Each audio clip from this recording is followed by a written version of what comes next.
pressure to take the carry yet. But then you see the Terisla and Xbox ban now. Lapu Lapu becomes the choice for Ripple. So Claude becomes an even better option compared to the carry. Oh yeah, now you need something with Purify. So now it just stacks up stacks upon stacks upon stacks of things that the gold lane needs to have, and it really just limits down the options. Now they get the Claude as expected. Let's see what they pair it up with, knowing that they have to deal with the Lapu Lapu. They expect them. Wow. They go Lolita this time round. I think this is really smart coming from SRG here. Like, Lolita has only been picked once, and it's won the game, and I believe this was actually in the hands of SRG as well. So for him to bring the Lolita to deal with the Natan's Entropy is so smart, but again, it seems like it's a very small window to pull it off though. I mean, it's not only that, it's not the only projectile. The Soul Bloom as well, the Circling Eagle, you can block those projectiles alongside it, and I think at least it gives SRG an opportunity to disengage from bad fights. Yeah, and when you have a Matilda lineup to go up against, it's always about tempo breakers, right? How do you stop a Matilda bringing her entire squad right into your face from half across the screen? Lolita, Baraz, Yuzhong, they all have the same property. So RSG, they go for the Nana as a means to deal with that Lolita in a certain way because you don't really care about the bulwark.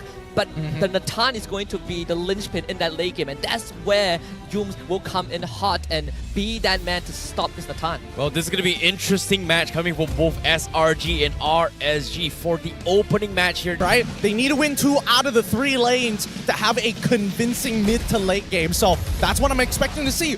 Who out of these 3 lanes is going to win? Yeah, and they both have very contrasting ways of wanting to play the game, right? It's the unstoppable force against the immovable object. The problem is one of them has to budge at the end of the game, and I just like SRG going for the mid lane priority. Yes, sure, I'm going up against the Nana Matilda, but I have a Lolita with me. I'm going to win the trade.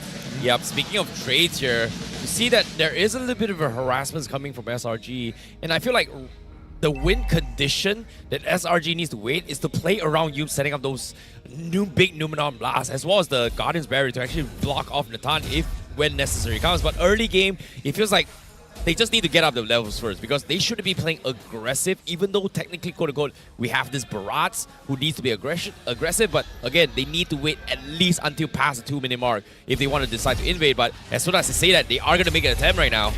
I mean, Sukai is going for his level 4. Once he gets it, there will be Daytona's walk-up, and he will get it instantly. Go for the global out of a no-go. He's going to be fed into the wall. First blood coming right up, surf hot for SRG. That was a hot invade. That was so hot. Sakai's knew for a fact, if he just out-retrees Vinogo there, he hits level 4, guarantees first blood. They had a man advantage. They have priority. Everything just set up so perfectly. You know, it's interesting to see that people was like I just mentioned it, right? Like before 2 minutes here, invading jungles, you're going to take more damage. But I was very surprised that RGMY is not utilizing that to actually punish this, and they allow Skies to just walk away with a freebie, and with this kill, it is going to be a repeat of this fighting between level versus levels. They're so smart! They're denying Ripple level 4 at the same time. Barat has nothing to do. Ripple is out of this fight, and this turtle guaranteed to follow into the hands of SRG. This is why I love watching this team, man. Yeah, again, no turtle contest. This is a free one. And now that we have some time, I just want to just allow me to expand a little bit. We talked about the stat check prior to the 2-minute mark, right, where you take extra damage in enemy jungle. But if you have the Lolita passive with you, it denies some of the trades that RSG and Y can do to SRG. And now with the first turtle in hand, they are off to a great start. You know, now they mentioned it as well here, I was talking about whether or not SRG, are they going to be able to play an Enchanter style, but knowing that Yums is known to be the aggressor, right? But technically Lolita is half Enchanter, half an aggressive tank to open up bushes. So in this case, I think it is pretty good. What? A half enchant? You can say Lolita's a tank, man. Yeah, its passive is pretty good. It's got a lot of shields. Wow, that passive really made the difference there. Not because he's got a shield. Pretty low bar to clear. Vinogo shows out mid, but I mean, Surgeist is a full level ahead. Oh, yeah. Oh, my goodness. Blast, the dodge from Vinogo. And of course, guiding wind to escort him out, but good attempt from SRG. Hey, Sakai, he's getting a little sloppy here. He's got to aim for walls. He trusted Yums would let go of it, and Yums was like, oh, sorry, what? It was a little bit of a close call there coming from SRG, but at the same time, with that major ultimate being on cooldown here, and also a pretty long turtle, this gives RGMY a little bit of space, but I don't think they're gonna let it through, as Sky's now looking to try and invade even more to shut down Vinogo's level. Oh! Top side, here comes a gank. And Lolio able to get away. BMI does not have to use the Purify. Best case scenario, but Sukai is not ready to let him go. Loliel is going to Purify right now. You got to get something out of it. They proxy this way for sure, right? If they proxy this, they can actually take this fight. They have a 3-man advantage at this point. Well, they've got 4 men as well. Divergent being used to kind of rotate down on towards the top side. Meanwhile, bottom lane, I think they're going to try and make a attempt onto his Cram. And again, look at him. He's just taunting. He knows RSG is trying to salvage the fight. Yeah, after what KG did to Cram yesterday, he is so much more aware. And this time, he makes sure he's not going to go down. Vinogo and Loliel teaming up. But Yum, he's just going to reflect all of Loliel's auto attacks. Stolen following up with the circling Eagle, but nothing RSGMY can reliably do. And that might open up this turtle. They have 2 men in the bush. Yum flickers away. The Molina Blitz completely misses. Well, at the same time now, Divergent being used in. They are going to try and commit to this fight. Ripple has to use the Raging Slash, the bravest fighter, just as a means of deterrence. But in the end, the timing was not there, so SRG gets a free turtle. Second one of the game. Wow, this is so smart coming for SRG, right? Like, they forced RSG in a very awkward position before they actually start the fight. Loliel was forced to pop the entropy because, and the moment he dropped it, Yum just opens his shield. Absolutely no damage from the fight, and they had to wait for Loliel to have the ultimate back on. But by the time that happens, they pretty much lost control of the turtle, and now RSG, he is forced to do a lane swap down bottom to try and get some sort of farm. Repo as well, and it seems like RGMY, they are trying to find bits and pieces of crumbs across the map, but it seems like it's very difficult to do so considering how oppressive SRG is. I mean, worse yet, the fact is that RSG MI recognize they don't have damage without having some big ultimates, or at the very least Loliel's. Oh, Vinogo, he is really far out. He needs some help. He's waiting for some help. Storm, save him! I don't think he's getting out of this. There's Guiding Wind, but Vinogo just took too much damage. And Storm might end up going down, trying to save his teammate. Circling Eagle! Positions insufficient. Our SRG finding 2. My goodness, what a catch coming for Selangor Red Giants here. Realizing that they were too far apart and they have the CCs to stop everyone from RGMY. They need to bait the Purifies in, but in this case, knowing that Vinogo doesn't have Purify and chain stunning his way through, there's no way he's getting out with the Gliding Wind at all.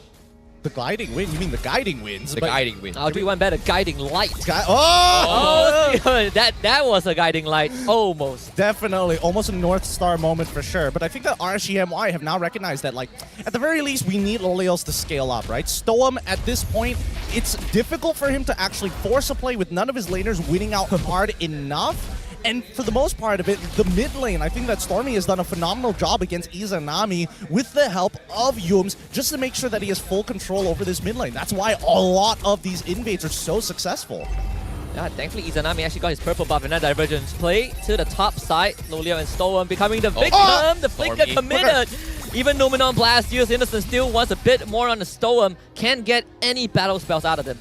My goodness, the pressure is so much coming from SRG. Every single time RGMY, they think they have some space, they get completely dived on. This Divergent play when Stormy is just so on point, and now Turtle in the hands of SRG. Izanami has a Guiding Wind. Yep, gotta take it. Without that shield, he's definitely gonna lose his passive. But even then, SRG, they have assumed control over this mid side, right? If Izanami is not there, wave clear is going to be quite an issue. Even so, SRG putting pressure in RSG's jungle. Yeah, I mean, they don't miss a beat here. They notice that RSG is giving up space. They take the space and recognize that they can cut them off from that tier 2. They're absolutely going to do it, right? It's you pick tier 2 or this mid tier 1. Your choice.